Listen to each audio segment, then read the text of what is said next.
The Central African country, Gabon, now has a new transition leader, General Brice Oligui Nguema, the leader of Gabon's elite Republican Guard, the unit in charge of the president's security. He became the country's leader after army officers appeared on national television in Gabon, annulled the presidential election, and claimed they had taken power and placed the president Ali Bongo under house arrest, and his son has been detained. The Gabon coup is the 8th coup in former French colonies in Africa in the past 3 years. According to the Electoral Commission, incumbent President Bongo had won a third term in office with just under 2/3 of the vote in a poll the opposition claimed was fraudulent. The country has been run by one family for 55 years. France says they're watching and following the situation closely.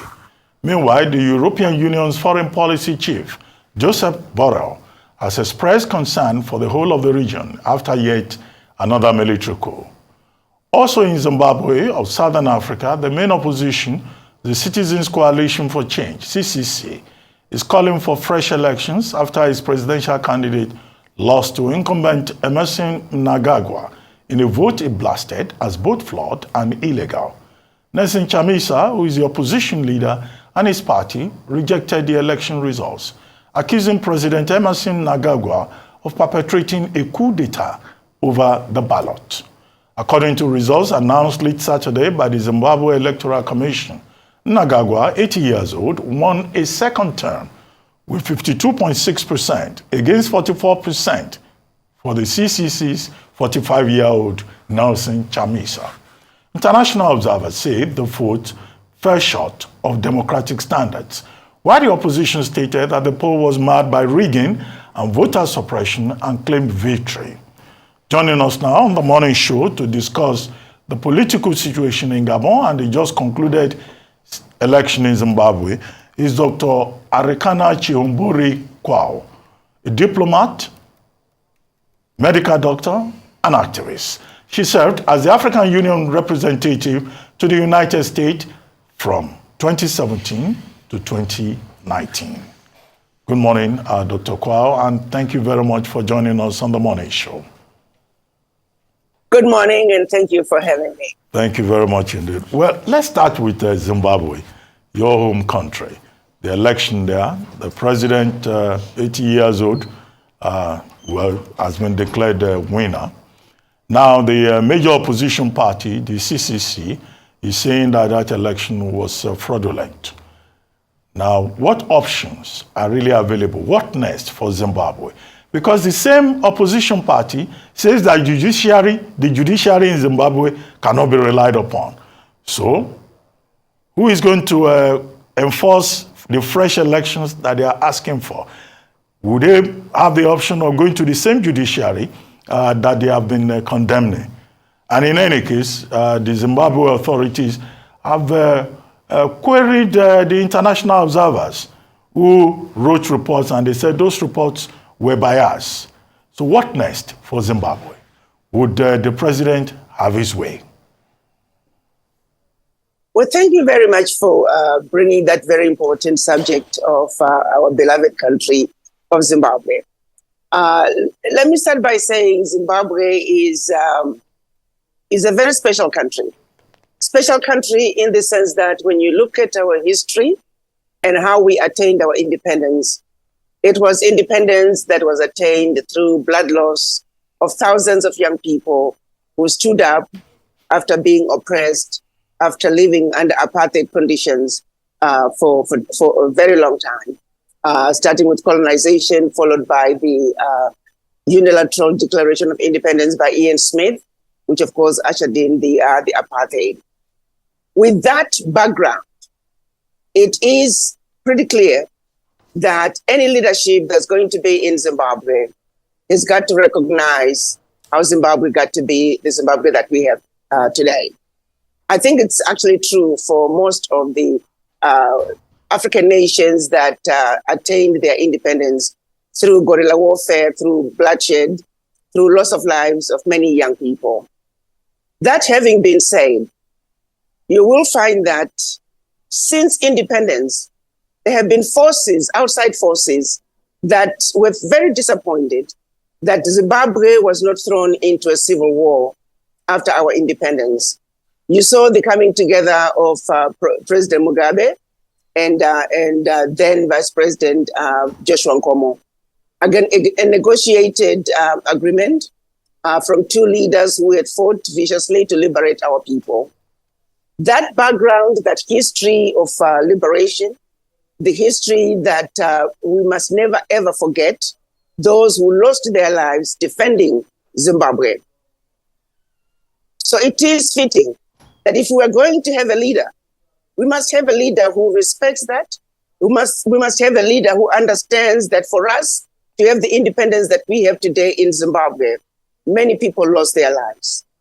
There are still forces that are still trying to make sure that Zimbabwe continues to pay for having had a transition to civilian rule that was not marred with a civil war. Some of you may not know, but there are many forces that wanted Zimbabwe to get into a civil war. That did not happen. Following that, there was the land reform, which people again must understand. The Lancaster Agreement, what it stipulated, what needed to happen, when Zimbabwe would begin to talk about the land reform. It is Zimbabwe that followed the Lancaster Agreement to the T. People don't know that history. It is Britain, it is the white Zimbabweans who did not follow the Lancaster Agreement to the T. It is those who wanted to make sure that white rule continued in Zimbabwe that started creating chaos, that started using their own connections outside to make sure that negative information is shown on Zimbabwe repeatedly. Consequently, because of the land reform, Zimbabwe has endured 23 years of sanctions. And in spite of all that, sanctions that everybody has said are unfounded, sanctions that everybody has said they are illegal, but nonetheless, the sanctions continue because those with outside connections continue to exert pressure and spew out negative information about the country. With that in mind, when you look at if we are going to have an opposition, former president, Vice President Tsvangirai, after having gone through some contentious periods with President Mugabe, they eventually had gotten to where they had a common understanding. A common understanding, for example, that when Vice President Tsvangirai was getting married, his reception was being hosted by President Mugabe. That's the sort of Zimbabwe we want to see, where leadership understands that, yes, we may fight, yes, we may have our disagreements, but at the end of the day, we must ultimately look at what is ultimately best for the people. We don't want leadership that's going to be used by outside forces as instruments of our own self-destruction. I'm leading this to say, during my tenure as the African Union ambassador to the United States, I was quite disappointed by members of the then MDC, and that included Chamisa, the current president of CCC, which is a new party, when they were coming to the United States to lobby for sanctions against Zimbabwe to continue. That to me was quite disturbing, understanding what sanctions were doing to the average person on the street. Why then would anyone who wants to lead the people of Zimbabwe, why then would anyone who claims to love the people of Zimbabwe then come to Washington and lobby for sanctions against Zimbabwe to continue? I think it was at that point that the opposition of Zimbabwe lost me. I just could not understand it. And that sentiment continues. You hear comments from some of them claiming that the Westerners are going to help us, that we needed to bring Westerners in order to improve the economy. They fail to understand that the economy is where it is today because of the same Western countries that are not pleased to see Zimbabwe moving forward. The same Western forces that are more interested in our natural resources, the same Western forces that are doing the same in many other countries. What I would like our African electorates to understand, that you can analyze any African country. It doesn't matter how good a government is. The outsiders, particularly the Western countries, will always support the opposition. Wherein lies the problem, because now we are being used as instruments of our own self-destruction. Our people should stop and pay attention to what is really going on. That is my problem with this, what is happening in Zimbabwe. Some in the opposition are heavily funded and supported by outside forces. So needless to say, their judgment is flawed. Their judgment is not based on what is ultimately best for the people of Zimbabwe. For me, the opposition lobbying for sanctions to continue against Zimbabwe, that was the red line that they crossed for me. And that's when they lost me as a Zimbabwean. And so the opposition, I feel they need to understand our history, and they need to understand that they cannot be supported by outside forces, and that they should resist the temptation to be used as instrument of our own self-destruction.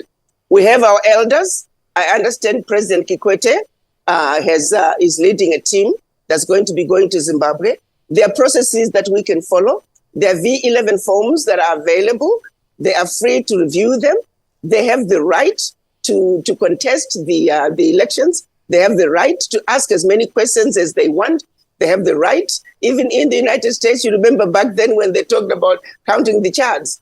Whatever needs to be done to count those votes, to count those V11 forms, but do it truthfully, without cheating, without creating unnecessary wahala, like we would say in Nigeria. But there is due process that they should be awarded. They are free to recount the elections. And yes, people must be free to cast their votes without intimidation. Yes. My own understanding is that about 2 to 5% of the votes, there were some challenges there. That is to be expected. But even then, that 2 to 5% of votes that were felt to be not quite at par, they need to be evaluated. Right. But when you look at the greater scheme of things, I think 2 to 5% of the votes having some issues is not too big a number. But nonetheless, those two must be counted. But at the end of the day, I feel our elders should be allowed to deal with the situation in Zimbabwe and any other country that has issues, and keep the outsiders out of the situation, because their intentions are never good. In fact, it is they that create unnecessary conditions in our countries. All right. Dr. Quao, thank you so much. The last time you were here, you also expressed the same view in terms of keep the outsiders away, let Africa deal with its own issues internally. Now, you talk about seeking redress, especially from Mr. Chamisa, if he feels that the elections were not transparent, or he should go through it the formal way. But in 2018, during the last elections, he did the same, and the challenge there was that there's a view that the judiciary is compromised, that he had complained that tens of thousands of votes were not accounted for, but it didn't bear much fruit. So what is the hope that if he does the same thing now, things will be different? And the picture you painted about Zimbabwe's elections and what occurred in the last weekend is almost as if you were speaking about many other African countries. The same challenges occur, election irregularities, leaders wanting to stay put, and the claim by opposition that the elections are not free and fair. How do we begin to solve this problem within Africa? Because it's a recurrent challenge. The same thing that happened in Gabon, and why the elections over the weekend fraught with irregularities, why the military felt the need to step in through a coup. How do we begin to solve these issues internally? Again, we have to look at each situation very differently. And for the most part, again, I want to go back to the common denominator when it comes to elections in Africa. Why is it that Africans are not allowed to hold their elections without the influence of the Western world? That's where the problem begins, where it doesn't matter, like I said at the beginning, no matter how good a leader is, the Western world is always going to support the opposition. And if you follow the history, let's say the opposition happens to win, the Western world will still support whoever is opposition. So I want the Africans to understand that we are under siege, and a lot of times we are supported to do things, to behave in a way that is detrimental to the overall well-being of the people. Infiltration of the African opposition parties, by those who wish to see us harmed, becomes a big problem, where now you don't know which one is the chicken and which one is the egg, because the infiltration is heavy. It's coming from people who are well-funded, and our people at times are not stopping to think enough to say, why am I moving in the direction that I'm moving in? Why am I allowing others from outside to influence my thinking? And that is why it is a common denominator that every African election, opposition is always going to cry foul. It's okay to cry foul, but let's follow the process. Let's make sure that everybody's voice is heard. Where we run into a problem is Western money being used to influence the decision-making processes of the opposition. Why is it that the Western world never comes in with an even hand? If you're going to support both parties. Support the ruling party, support the opposition, but make sure that you don't interfere. China does not interfere. Russia does not interfere. We Africans, we do not interfere with anybody else's elections. But sadly, African elections are heavily infiltrated, are heavily supported by outside, and always supporting the opposition to create havoc. Wherein lies the problem. That's why you see the common denominator. I am going to table that interference from the Western world is the biggest challenge all African countries are running into. So as Africans, we must look at every election individually. Take the time to understand the leadership. Understand Chamisa in Zimbabwe. Who is he? What does he stand for? And what does he plan to do for Zimbabwe? Be objective in your analysis of the people. Don't just jump onto the bandwagon and just follow the general trends. Oh, African leadership. No, we have some very good leaders who are leading their countries well in Africa. Let's not paint every African leader with one brush. Let's not paint every electoral process with one brush. Now that you're talking about Zimbabwe, I told you on a personal level, and these are my personal opinions, where the opposition lost me. Supporting sanctions against Zimbabwe is a big thing to me because I know what sanctions are doing to Zimbabwe. And for any leader who's going to stand up and visit the Western world and encourage them to continue sanctions against Zimbabwe, that person does not deserve my vote, and I have no respect for that particular leader. I'm going to say, then let's go on to Gabon. Gabon is another situation. Let's not be quick to jump into it. Just because the junta have taken power doesn't necessarily make it look similar to what's happening in Niger. When we look at what's happening in Gabon, and again, that's my personal assessment, this is a coup that's taking place soon after the elections. You want to look and evaluate the positions of the opposition. What are the positions? Who is the leader of the opposition? Not the junta, but rather the opposition party that was running against the deposed president, Bongo. What was his position? Who was supporting him?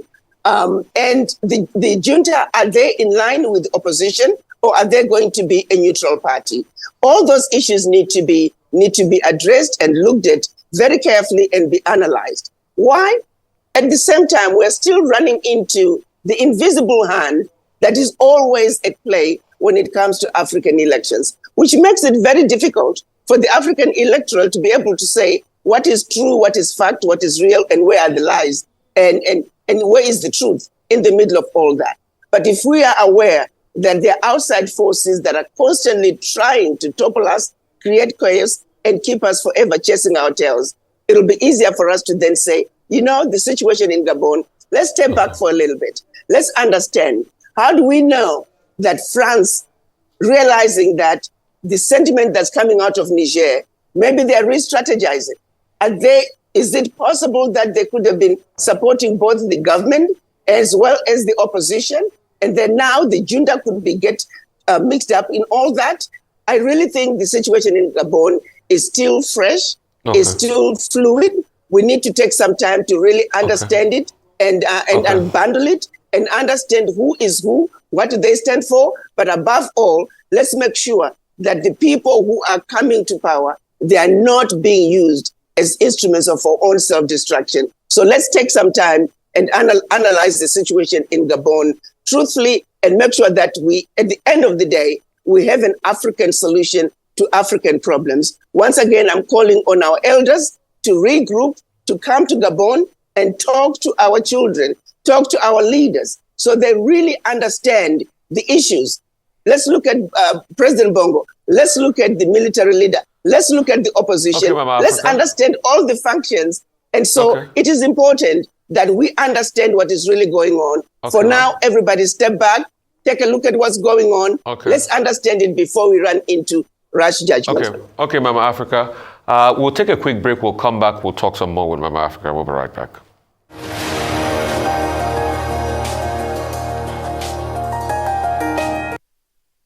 All right, welcome back. We've got Dr. Arikana Chihombori-Quao, a diplomat and a medical doctor and an activist, popularly known as Mama Africa. Mama Africa, great to have you. It's always a pleasure to see you on the show. But I'd like to carefully disagree with a lot of things you said here and also throw my questions. Number one, you talked about China not, supporting opposition party.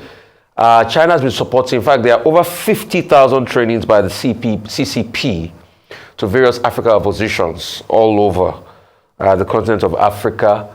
There are also many ways China have used soft power to infiltrate African democratic process. And Russia, too, is beginning to take suit as regards that. Also, the other part of the conversation, because we can only blame the West on this. Yes, France. We know France has done a lot of destruction to the African continent, the Western nation. We can't deny that. We cannot deny the likes of what Foucault did, the destructive effect of the likes of Foucault on the African continent. But is it only the Western nations or other people that are coming to benefit from Africa, like China, that are doing this?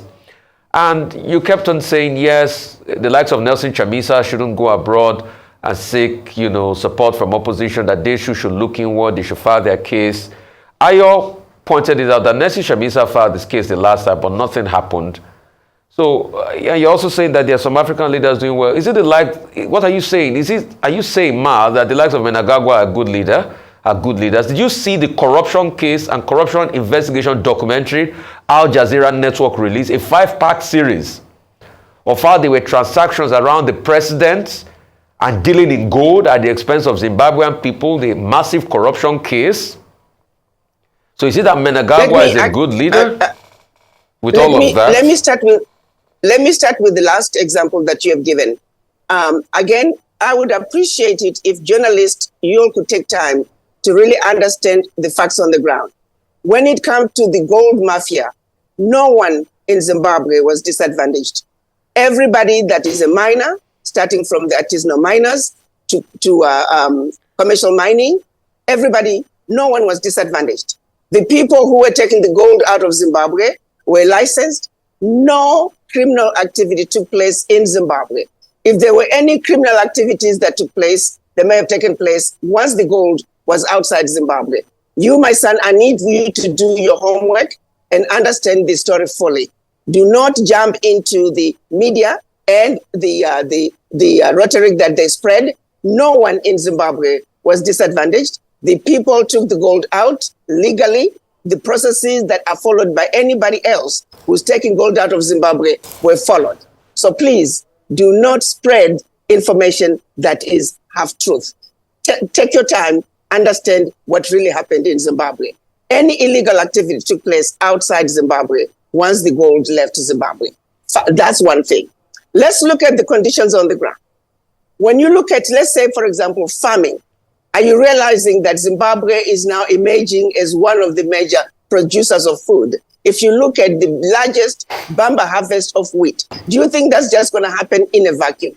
Have you taken the time to really go to Zimbabwe and see the developments that are taking place? Look at the new airport. Look at the highways that are being built. Look at the entry points, the entry points that are being built. Have you taken the time yourself to actually see the developments that are taking on in Zimbabwe? Or you are just sitting in your offices and listening to whatever propaganda that's going to be spewed out by the media because they have the accesses to do so? I would hope that you journalists, you are the ones who have failed us on many occasions by not taking the time to really dig deep and get your history and understand what's going on in Africa before you start just picking up from the Western media. You are quite wrong. I know I have spent quite a bit of time now in Zimbabwe. Having lived outside the country and going back to Zimbabwe, I'm amazed at the visible changes that I see myself. When I hear of these election violence, I've not seen them. I remember one of the elections, I was sitting in my living room in Zimbabwe, and there was all this chaos going on, black people supposedly looting and stealing from white people.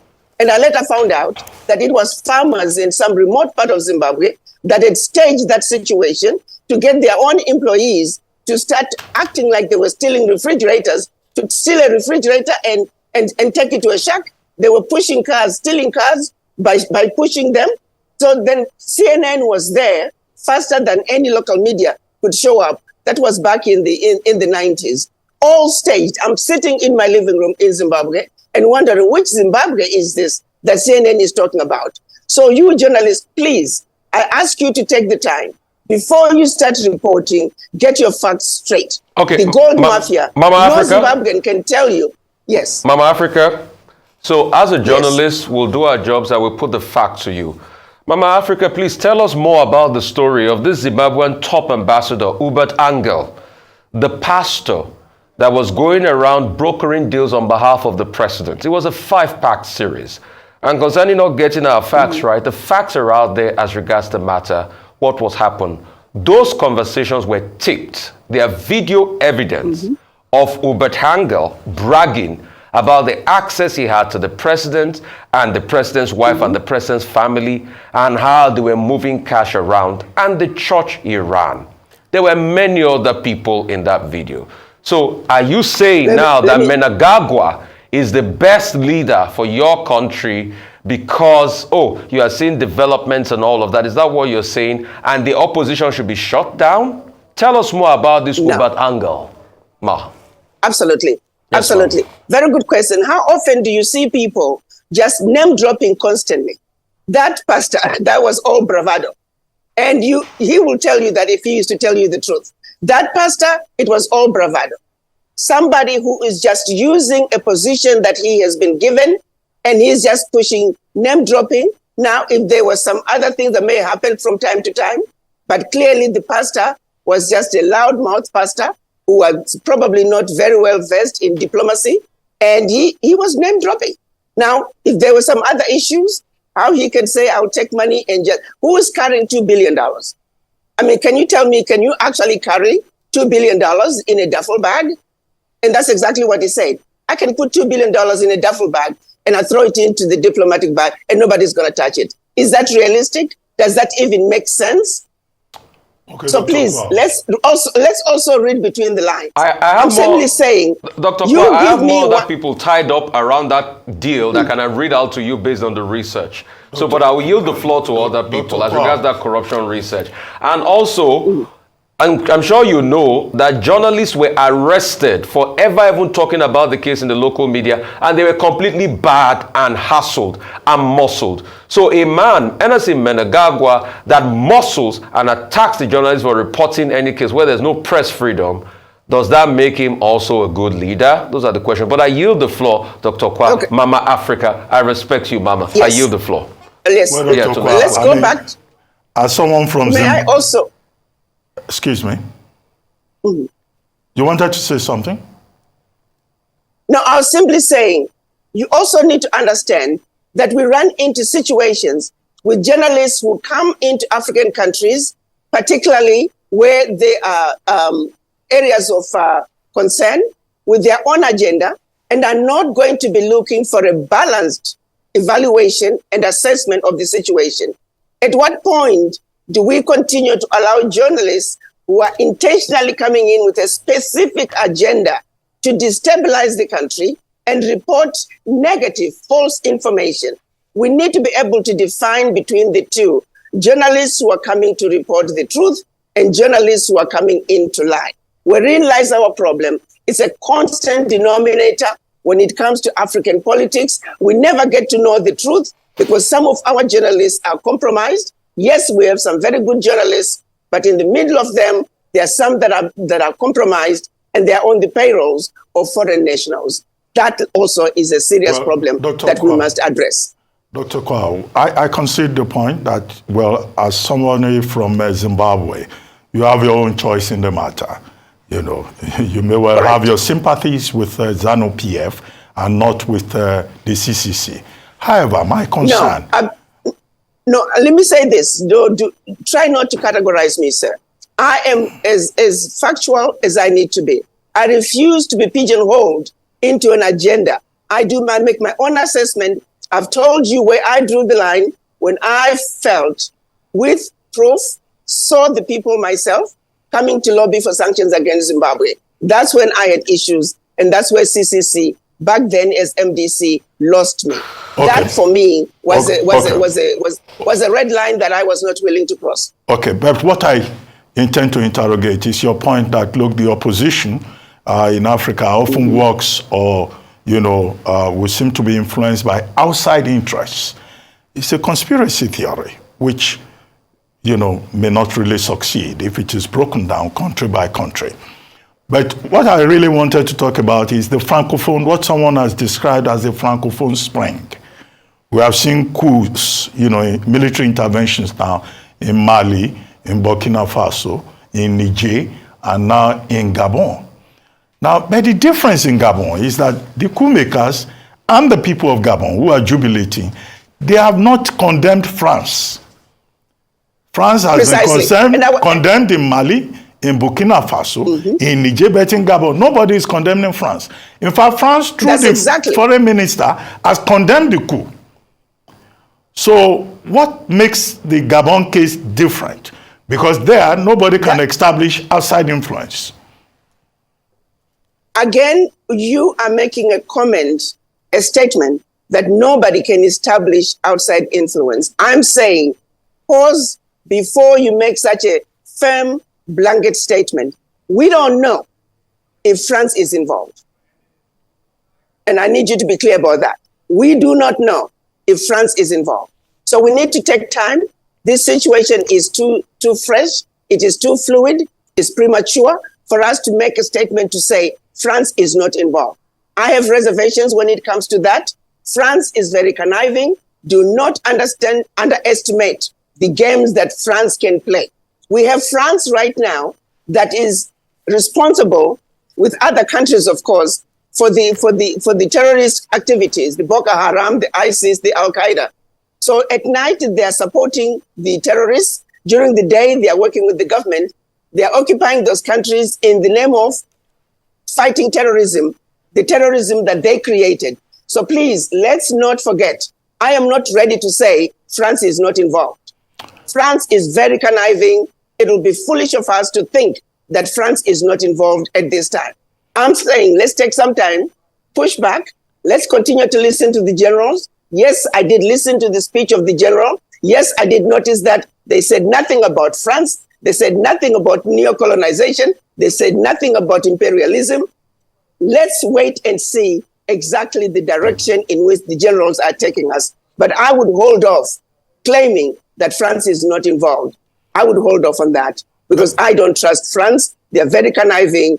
You will be surprised down the road that to some extent they might have been involved. They work both parties. They are working both sides. They're very good at it. And they're doing it right now, even with the fight against terrorism. So please be careful when you say France is not involved. Okay, but Dr. Quao, what do you think of African leaders who decide to just stay in power permanently and perpetuate themselves and build a dynasty, as we have seen in Gabon and as we have seen in Equatorial Guinea?